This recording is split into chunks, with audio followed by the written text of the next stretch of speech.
of the Russian Federation. Mr. President, we wish to thank Khalid Fieri for his briefing. For several months now, the entire world has had the opportunity to observe the way that the United States has been continuing to deliberately foment tensions around the friendly nation of Venezuela under the pretext of combating drug trafficking and the terrorist threat. Illegally destroying at the same time the civilian vessels in the Caribbean Sea.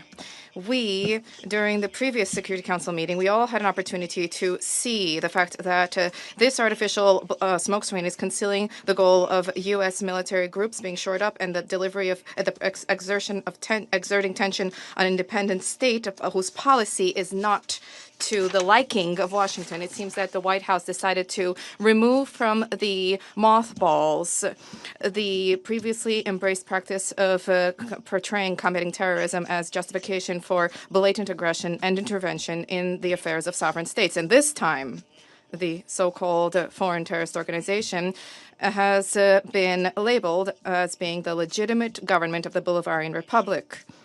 Their attempts to convince us all of the mendacious view that decision of the U.S. authorities alone is enough in order to transform a sovereign state into a criminal enterprise, any acts of force against which can now be called a law enforcement operation and the defense of national interests. We see no point in delving on the absurd nature of the U.S. pseudo-legal methods, given how significantly they fly in the face of international law and are inconsistent, especially given that in Washington themselves have sincerely recognized this. The statement of the U.S. President on the 16th of December does not need any additional interpretation.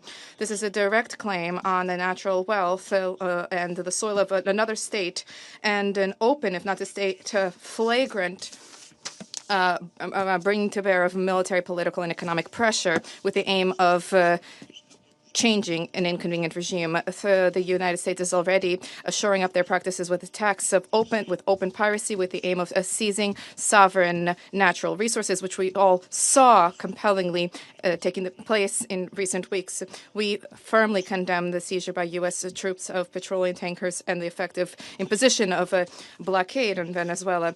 The acts by the U.S. side run counter to all key norms of international law, including the UN Convention on Law of the Sea, Security Council resolutions, and the Charter itself of the United Nations.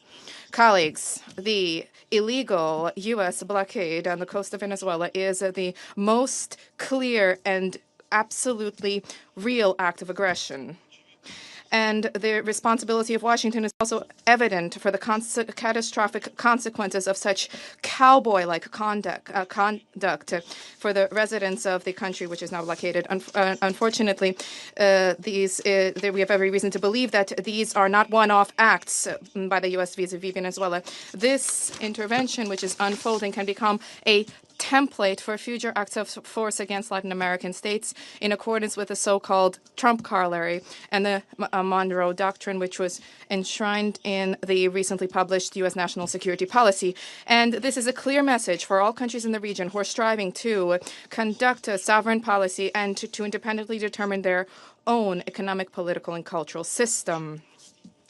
In Washington, they are ready to respect your independence and take your interests into account only if you are willing to tailor them to the interests of the United States and to conduct a policy which is convenient to and beneficial to them. As soon as you attempt to try to benefit your own people, then then you would be treated the same way that Venezuela is being treated. So don't ask for whom the bell tolls. The bell tolls for you. We reaffirm our solidarity with the Venezuelan people as they face the trials before them. We support the policy of the government of Mr. Maduro, which is geared towards the protection of the national interest and sovereignty of the homeland. We believe that all of those for whom international law is not mere noise have an obligation to stand with Venezuela. We note that Caracas has consistently demonstrated a willingness to engage in dialogue, to cooperate with Washington, both in terms of effectively coordinating acts for countering narcotics trafficking, as well as to combat real, not imagined terrorism. By all accounts, support for peaceful means of settling dispute and multilateral cooperation in these areas measures are something which are being advocated by all countries in the region, and yet, for some reason, for Washington, this is falling on deaf ears, and they are obstinately embracing their policy of destruction, which is fraught with grave consequences for the region and the world as a whole. We regret the fact that the new U.S. administration, which has been sober and pragmatic in its approach when it comes to other crisis situations, when it comes to Venezuela, it remains mired in approaches which itself actively criticizes. We trust that common sense will indeed prevail and that Washington will manage in time to halt, to prevent a fatal error which inevitably will undermine long-term U.S. national interests. The full-fledged armed conflict in Latin America, which remains for now a zone of peace, is the last thing that humankind needs right now. Humankind to whom President Trump promised an end to conflict. For now, unfortunately, the situation is not improving, and the United States, alas, continues to sow chaos in the Western Hemisphere, largely annihilating the benefits of the initiatives undertaken by the new U.S. leader and casting doubt on his sincere intentions in the global context. Thank you. I thank the representative of the Russian Federation for the statement, and I give the floor to the representative of China.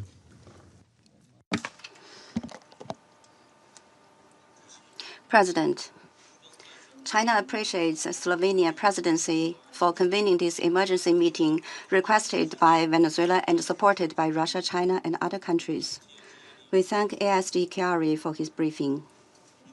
For some time now, under the pretext of combating drug trafficking, the United States have continued to increase its military deployment in the waters of the Caribbean off the coast of Venezuela. It has escalated sanctions, blockades, and military threats against Venezuela, and claimed to have sunk Venezuelan vessels, shot dead crew members, and seized oil tankers.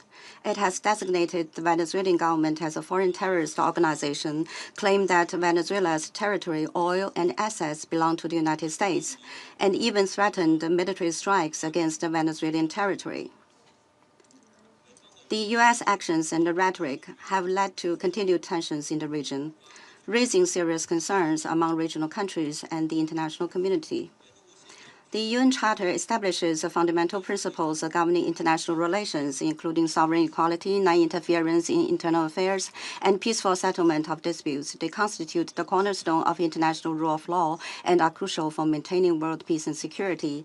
The U.S. actions seriously infringe upon other countries' sovereignty, security, and legitimate rights and interests, gravely violate the UN Charter and international law, and threaten peace and security in Latin America and the Caribbean. More and more countries in the region and beyond have voiced grave concern about and strong condemnation of the U.S. actions. We note that Secretary General Guterres has clearly stated the need for all countries to respect international law and the UN Charter, exercise restraint, and de-escalate tensions to preserve regional stability, and his readiness to play a mediation role to this end. China attaches importance to President Maduro's recent open letter. As an independent sovereign state, Venezuela has the right to independently develop mutually beneficial cooperation with other countries and defend its legitimate rights and interests, which should be respected and supported by the international community. China opposes all acts of unilateralism and bullying and supports all countries in defending their sovereignty and national dignity. We stand against any move that violates the purposes and principles of the UN Charter and infringes upon other countries' sovereignty and security, against the threat or use of force in international relations, against external interference in Venezuela's internal affairs under any pretext, and against illicit unilateral sanctions and long-arm jurisdiction that have no basis in international law or authorization by the Security Council. We call on the United States to heed the just call of the international community, immediately halt relevant actions, and avoid further escalation of tensions. We urge the United States to uphold the navigation safety of regional countries and the freedom and rights they enjoy under international law, to conduct normal law enforcement and judicial cooperation under bilateral and multilateral legal frameworks, to lift illicit unilateral sanctions, and to do more to promote peace, stability, and development in Latin America and the Caribbean. President, Latin America and the Caribbean constitute an important part of the Global South and are a vital force in maintaining world peace and stability and promoting global development and prosperity. China recently released its third policy paper on Latin America and the Caribbean, in which it reaffirms its support for the proclamation of Latin America and the Caribbean as a zone of peace and the declaration of member states of the Agency for the Prohibition of Nuclear Weapons in Latin America and the Caribbean. This fully demonstrates the high importance attached to and support for the region. China stands ready to work with countries in the region to strengthen solidarity and cooperation, uphold fairness and justice, and jointly safeguard peace and stability in Latin America and the Caribbean. Thank you, President. I thank the representative of China for the statement, and I give the floor to the representative of the United States.